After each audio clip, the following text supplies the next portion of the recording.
الحمدللہ رب العالمین الصلاۃ والسلام علی سید المرسلین اما بعد فاعوذ باللہ من الشیطان الرجیم بسم اللہ الرحمن الرحیم۔ السلام علیکم ایوری ون، میں امید کرتی ہوں انشاءاللہ آپ سب ٹھیک ہوں گے۔ اللہ تعالیٰ آپ سب کو اپنے حفظ و ایمان میں رکھے۔ دیکھیں، آج میں بات کرنے والی ہوں اس موضوع پہ کہ ہم لوگ نماز تو پڑھتے ہیں لیکن ہمارے دل کو سکون نہیں ملتا، ہماری پوری توجہ نماز کی طرف نہیں ہوتی۔ میں آپ سب کو دل کی گہرائیوں سے یہ آج سمجھانا چاہتی ہوں کہ نماز پڑھنا واقعی بہت ضروری ہے اور یہ اللہ تعالیٰ سے قربت حاصل کرنے کا ایک بہترین ذریعہ ہے، لیکن نماز کے ظاہری عمل کو پورا کرنا ہی کافی نہیں ہوتا، بلکہ دل کا سکون حاصل کرنے کے لیے نماز کے ساتھ اخلاص اور اللہ تعالیٰ کی طرف حقیقی توجہ بھی ضروری ہے۔ اگر نماز پڑھنے کے باوجود دل میں بے سکونی محسوس ہو رہی ہے تو میں چند باتیں آپ لوگوں کے ساتھ شیئر کروں گی، انہیں لازمی نوٹ کریں جو آپ کے دل کو اطمینان دے سکتی ہیں۔ دیکھیں، نمبر 1، دل اور ذہن کو اللہ تعالیٰ کی طرف متوجہ رکھیں۔ اکثر ایسا ہوتا ہے کہ نماز پڑھتے وقت ہمارے ذہن میں مختلف خیالات چل رہے ہوتے ہیں، ہم دنیاوی کاموں اور مسائل میں الجھ جاتے ہیں اور یوں نماز کا اصل مقصد پیچھے رہ جاتا ہے۔ کوشش کریں کہ نماز کے دوران دل سے اللہ تعالیٰ کے سامنے حاضر ہو، اس کے کلام پر توجہ دیں، اس کی رحمت اور برکت پر بھروسہ کریں۔ اللہ تعالیٰ نے قرآن میں فرمایا کہ اللہ پر بھروسہ کرو، اگر تم مومن ہو اپنے مسائل اور پریشانیوں کو اللہ تعالیٰ کے سپرد کر دو اور اس کی رضا پر راضی رہو۔ جب ہم اللہ تعالیٰ پر مکمل بھروسہ کر لیتے ہیں نا تو ہمارے دل کو سکون مل جاتا ہے، کیونکہ ہمیں یقین ہوتا ہے کہ اللہ تعالیٰ ہمارے لیے بہترین فیصلے کرے گا اور ہر مشکل کے بعد آسانی ضرور دے گا۔ اللہ تعالیٰ کا وعدہ ہے، تو پھر کیوں پریشان ہوتے ہو؟ تمہارا کام پتہ ہی کیا ہے؟ اللہ تعالیٰ سے دعا کرنا، امید، یقین اور صبر۔ اللہ تعالیٰ پر بھروسہ رکھو، اللہ تعالیٰ تمہارے ساتھ ہے، وہ تمہیں پریشانیوں سے نکالے گا۔ اگر تم ہر وقت دنیاوی کاموں میں کھبے رہو گے اور نماز کی طرف تمہاری توجہ نہیں ہوگی، تم نماز کے دوران بھی وہی خیالات اپنے مائنڈ میں چلا رہے ہو، وہ سوچ رہے ہو کہ وہ کام ویسے ہوگا، وہ کام میرا رہتا ہے۔ جب ہماری نماز کی طرف توجہ نہیں ہوتی تو اس طرح ہمارے دل کو سکون نہیں مل سکتا۔ جب ہمارے دل اور دماغ اللہ تعالیٰ کی طرف ہی نہیں ہے، توجہ ہی نہیں ہے، تو ہمیں پھر وہ کیسے سکون ملے گا جو ہم سکون حاصل کرنا چاہتے ہیں؟ اللہ تعالیٰ نے کہا ہے کہ تمہیں سکون ملے گا تو میری یاد میں ملے گا، تم چاہے پوری دنیا گھوماؤ تمہیں کہیں سکون نہیں ملے گا، سکون صرف اور صرف میری یاد میں ہے۔ اور یاد بھی اگر تم اللہ تعالیٰ کو کرتے ہو تو پوری توجہ سے کرو۔ اللہ تعالیٰ کے سامنے حاضر ہوتے ہو تو پوری توجہ رکھو کہ یا رب العالمین، میں تیرے در پر آیا ہوں، مجھے تیرے سے سکون چاہیے۔ تم جیسے جیسے نماز توجہ کے ساتھ پڑھتے جاؤ گے، قرآن کی تلاوت کرتے جاؤ گے، تمہیں سکون ملتا جائے گا۔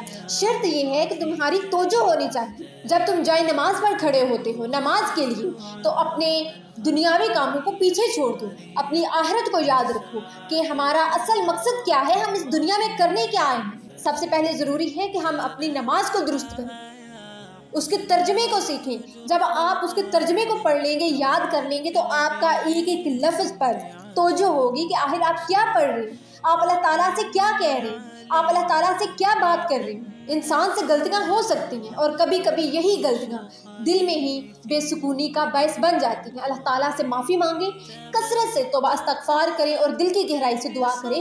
اللہ تعالیٰ نے فرمایا، مجھے یاد کرو میں تمہیں یاد کروں گا۔ اللہ کی یاد دل کا سکون اور اطمینان عطا کرتی ہے اور اس سے دل پر بوجھ کم ہو جاتا ہے۔ قرآن میں اللہ فرماتا ہے، ہر مشکل کے بعد آسانی ہے، زندگی کے مشکلات پر صبر کریں اور اس بات کو مانیں کہ اللہ ہر امتحان کے بعد آسانی دیتا ہے۔ اللہ تعالیٰ کا وعدہ ہے، صبر سے ہمارے دل کو سکون ملتا ہے۔ مشکلات میں قرآن کی تلاوت کریں، نماز کے بعد فوراً جائے نماز سے نہ اٹھ جائیں، وہیں بیٹھ کر اللہ تعالیٰ سے گفتگو کریں، اپنے مسائل بیان کریں، اللہ تعالیٰ کو بتائیں کہ یا رب العالمین، میں اس وجہ سے پریشان ہوں۔ اللہ تعالیٰ سے باتیں کریں، جہاں دنیا کو ٹائم دیتے ہیں، دنیا کے آگے آنسو گراتے ہیں، وہیں پر جائے نماز پر بیٹھ کر آنسو گراؤ۔ دنیا کے آگے آنسو گرانے کے بجائے اپنے آنسو سنبھال کر رکھو اور جائے نماز پر بیٹھ کر اللہ تعالیٰ کو رو کر دکھاؤ، اللہ تعالیٰ کے آگے گڑ گڑاؤ، اللہ تعالیٰ سے معافی مانگو، وہ تمہیں عطا کرے گا، وہ تمہارے لیے آسانیوں کے دروازے کھولے گا، کیونکہ وہ اس کائنات کا خالق و مالک ہے، وہ سب کر سکتا ہے، اس کے کسی خزانے میں کوئی کمی نہیں ہے۔ کمی ہے تو ہمارے اعمالوں میں کمی ہے، اس کمی کو ختم کریں، قرآن کی تلاوت کریں، توبہ استغفار کریں، فرض نمازوں کے بعد تہجد پڑھنے کی کوشش کریں۔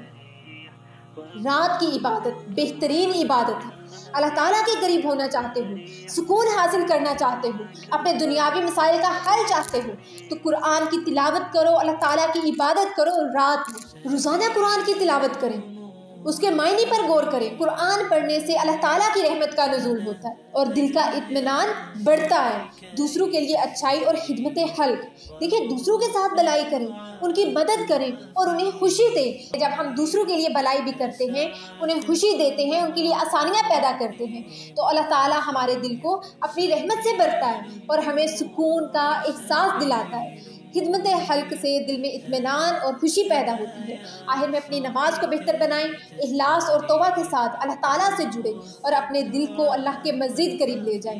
انشاءاللہ اللہ تعالیٰ آپ کو سکون اور راحت عطا کرے گا اور دل کو حقیقی اطمینان ملے گا۔ سب سے پہلے اپنی نماز کو ٹھیک کریں، اس کے ترجمے پر غور و فکر کریں، اخلاص لائیں، اپنے ایمان کو مضبوط کریں، اللہ تعالیٰ سے دعا کریں، توبہ استغفار کریں۔ جب جائیں نماز پر کھڑے ہوتے ہیں، اپنے دنیاوی مسائل کو اپنے مائنڈ سے نکال دیں۔ آپ نے صرف اور صرف اللہ تعالیٰ کی عبادت یعنی کہ نماز پر آپ نے توجہ دینی ہے کہ بھئی میں نماز پڑھنے جا رہا ہوں، مجھے اللہ تعالیٰ سے معافی مانگنی ہے، اپنی آخرت کے لیے کچھ کرنا ہے۔ دنیاوی مسائل کو چھوڑیں، بھئی یہ دنیا ہے، دنیا نے پیچھے رہ جانا ہے۔ اپنی نمازوں کو بہتر بنائیں۔ اگر آپ لوگ خدمت حل کرنا چاہتے ہیں تو ہمارا NGO ہے، اس میں بہت سارے غریب لوگوں کی مدد کی جاتی ہے، ہر ماہ انہیں راشن دیا جاتا ہے، ڈیلی کا دسترخوان لگایا جاتا ہے غریب لوگوں کے لیے۔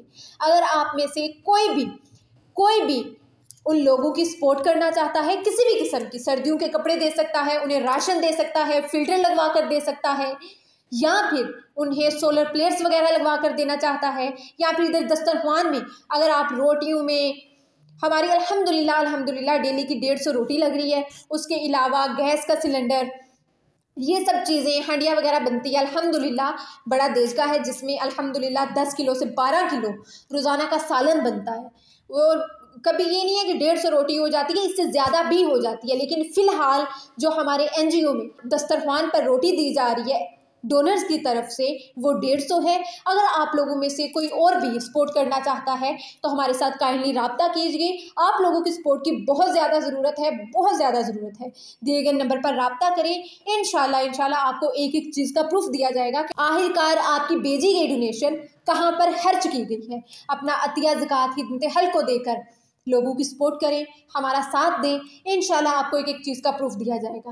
اسی کے ساتھ اپنی میزبان زلیخا اشتیاق کو اجازت دیجیے، اپنی دعاؤں میں یاد رکھیے گا۔ انشاءاللہ ملتے ہیں نیکسٹ ویڈیو میں، تب تک کے لیے اللہ حافظ۔